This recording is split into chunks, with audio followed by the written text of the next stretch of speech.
जय हिंद प्यारे साथियों, बहुत बहुत स्वागत करता हूं आप लोगों को अपने चैनल वैकेंसी पॉइंट पर। दोस्तों, इस वीडियो में बात करेंगे यूपी ट्रिपल एससी की तरफ से होने वाले वीडियो के एग्ज़ाम और साथ ही साथ उस सिलेबस से मिलते जुलते जितने भी एग्ज़ाम्स कराए जाते हैं उन सभी के लिए बेहद ज़्यादा इंपॉर्टेंट ये क्लास होने वाली है।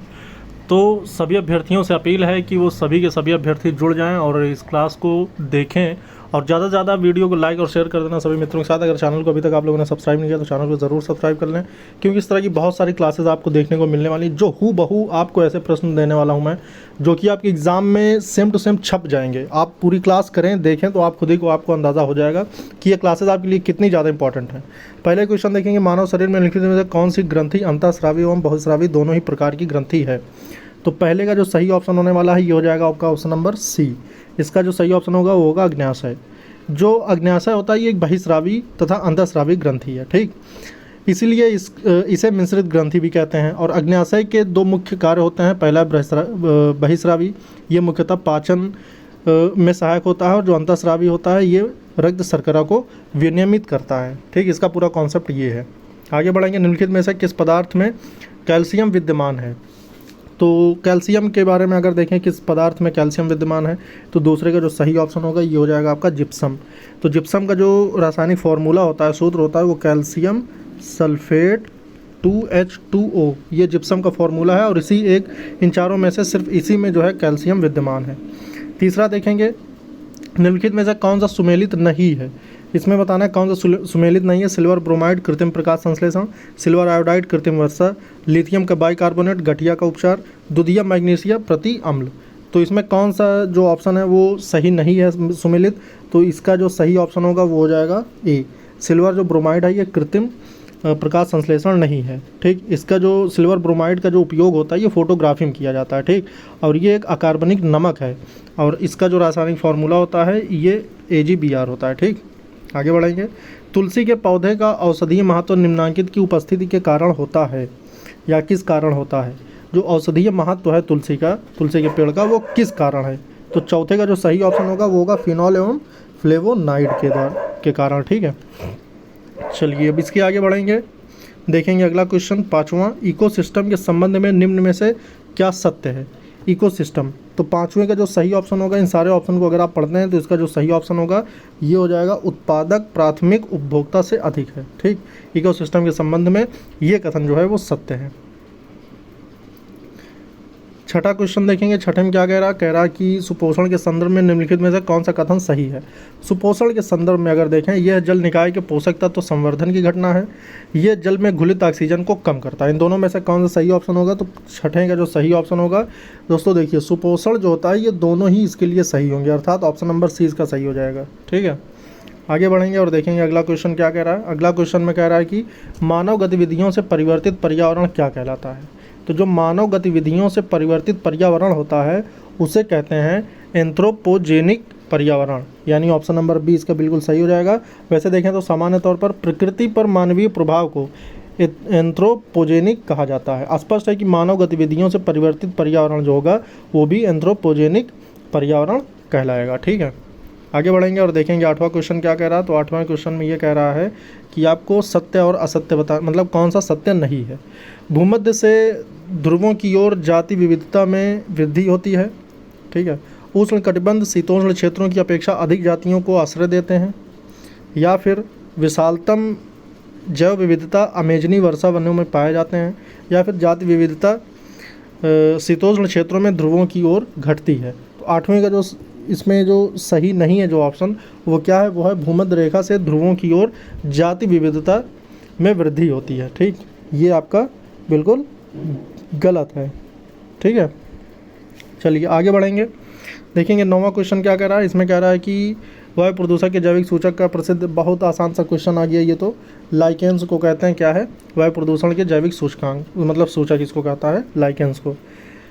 इसमें देखेंगे क्या कह रहा है कि कौन सा सुमेलित नहीं है। दोस्तों इस तरह के क्वेश्चन आपको बहुत ज़्यादा इंपॉर्टेंट है करना, और यही हैं आपके जो पूरे के पूरे मार्क्स आपको दे देते हैं, और बहुत ज़्यादा इंपॉर्टेंट है। अगर आप इस तरह प्रैक्टिस करते हैं तो आपका जो वीडियो का एग्ज़ाम है या फिर इससे संबंधित जितने भी आपके एग्जाम्स UP SSC खासकर जो ये निचोड़ मैं आप लोगों के सामने लेकर आया हूँ UP SSC के प्रीवियस ईयर क्वेश्चन पेपर्स के, ये आपके लिए बेहद ज़्यादा इंपॉर्टेंट साबित होने वाले हैं। अगर आप मेरी सारी क्लासेज अटेंड करते हैं तो UP SSC द्वारा कराए जाने वाले सारे एग्जाम्स में ये आपको बहुत ज़्यादा बेनिफिट देने वाले हैं।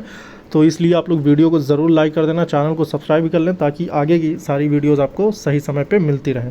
इसमें आपको बताना है तो 10वीं का अगर देखें हम तो कौन सा इसमें सुमेलित नहीं है।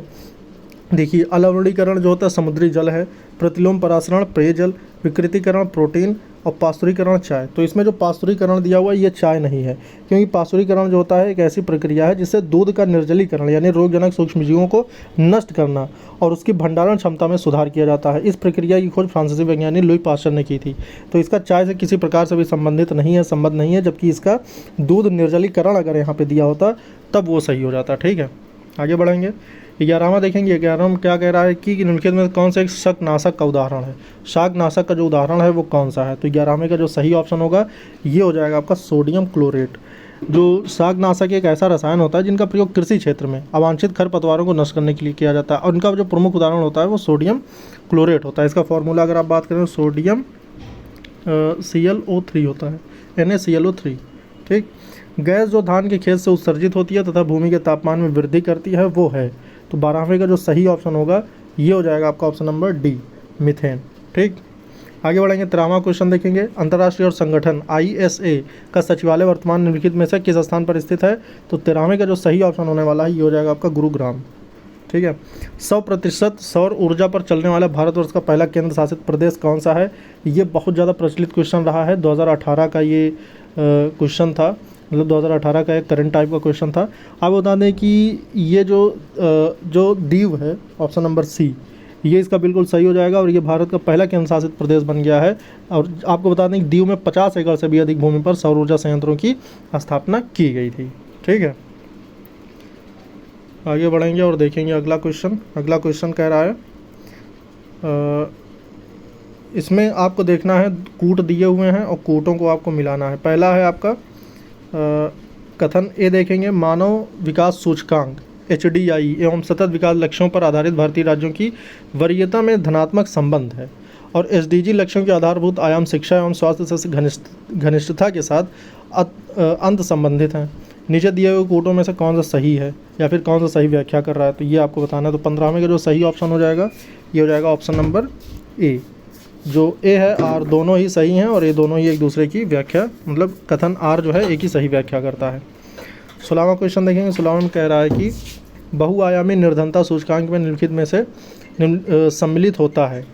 बहुआयामी निर्धनता सूचकांक में सम्मिलित होता है, तो इन चारों में से कौन सा या फिर चार में से कितने ऐसे हैं जो कि बहुआयामी निर्धनता सूचकांक में सम्मिलित होते हैं। 16वें का जो सही ऑप्शन हो जाएगा ये हो जाएगा आपका ऑप्शन नंबर डी, यानी स्वास्थ्य, शिक्षा और जीवन स्तर। ये तीनों ही सही हैं। 17वां क्वेश्चन देखेंगे। 17वां में क्या कह रहा है, 17 में कह रहा है कि देखेंगे 17वां क्वेश्चन, निम्नलिखित घटनाओं को उनके प्रारंभ कालानुक्रम में व्यवस्थित करें और नीचे दिए गए कोटों को सही उत्तर का चयन करें। दोस्तों इसमें 4 ऑप्शन दिए हुए, 4 अधिनियम और या फिर कोई ना कोई एक ऐसी चीज़ दी हुई है जिसका हमें मतलब उनकी स्थापना दिवस के बाद मतलब कालानुक्रम में सेट करना है। पहला देखेंगे इसमें दिया है वन्यजीव संरक्षण अधिनियम, दूसरा है जैव विविधता अधिनियम, प्रोजेक्ट टाइगर और प्रोजेक्ट हाथी। ये चारों कब लाए गए थे, इनके कालानुक्रम इनको सेट करना है। तो देखेंगे सबसे पहले वन्यजीव संरक्षण अधिनियम जो था ये 1972 में लाया गया था।